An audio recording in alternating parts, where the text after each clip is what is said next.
one dance, baby. That one dance. Assalamualaikum warahmatullahi wabarakatuh. Saya Lestari Ningsi, NIM 2020 A1H110. Di sini saya akan membahas mengenai permainan tradisional.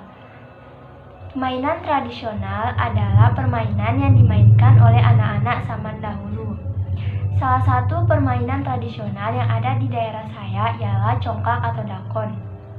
Congklak adalah permainan tradisional yang dapat menjadi media pembelajaran bagi anak-anak, khususnya dalam hal berhitung. Papan congklak terdapat 7 lubang kecil yang saling berhadapan. 7 lubang di sini ditafsirkan sebagai variasi hari dalam setiap minggu.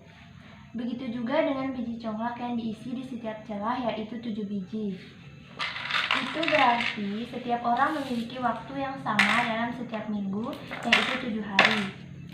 Kemudian, jika biji congklak diambil dari salah satu celah, biji congklak akan mengisi setiap lubang yang berbeda. Pelajaran yang dapat kita ambil dari sini ialah bahwa setiap hari yang kita tinggali akan berpengaruh pada hari-hari berikutnya. Apa yang kita lakukan saat berbicara menentukan apa yang akan terjadi di masa depan kita. Apa yang kita lakukan saat berbicara bisa jadi sangat berarti bagi orang lain. Ketika biji diambil kemudian diambil sekali lagi, itu juga menyiratkan bahwa kehidupan harus memberi dan menerima. Tidak semua waktu, tapi juga memberi untuk kemantapan hidup. Biji diambil satu demi satu, tidak bisa diambil tanpa penundaan. Itu berarti kita harus tulus mengisi lubang di papan congklak kita. Kita harus tulus dalam mengisi hidup kita. Satu demi satu, sedikit demi sedikit, asalkan tulus dan baik. Satu demi satu lubang yang diisi juga menunjukkan bahwa kita harus menyimpan setiap hari untuk hari berikutnya. Kita juga harus memiliki tabungan finansial yang merupakan biji di lubang utama congklak. Permainan congklak atau dakon ini mengajarkan bahwa jika kita memiliki kekayaan, kita akan membaginya untuk keinginan pribadi kita, satu demi satu, tidak harus berlebihan, yang diwakili setelah kita menempatkan satu biji ke setiap lubang pada congklak. Ketika rezeki yang diperoleh berlebih, kita bisa menyimpan di lumbung atau lubang. Dan jika kita masih memiliki kelebihan, kita membaginya dengan saudara, tetangga, teman, dan sebagainya. Hal itu ditandai dengan menempatkan satu biji di setiap celah papan congklak teman. Namun, kita tidak diizinkan menempatkan benih di lubang utama lawan. Mengapa hal itu diartikan sebagai tanggung jawab pemilik untuk membantu dirinya sendiri yang dilambangkan sebagai tabungan finansial. Tujuannya adalah bahwa dalam hidup kita dianjurkan untuk tidak berlebihan dan berbagi dengan orang lain, dan berlatihlah untuk bertanggung jawab atas kehidupan pribadi kita. Dalam permainan ini diperlukan teknik yang baik agar biji milik kita tidak dikonsumsi oleh lawan.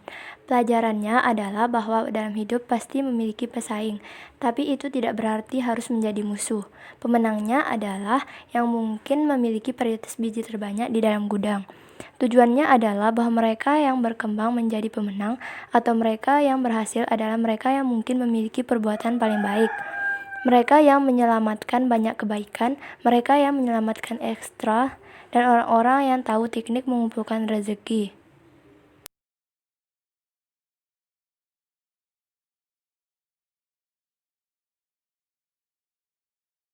Permainan congklak ini dimainkan oleh 2 orang.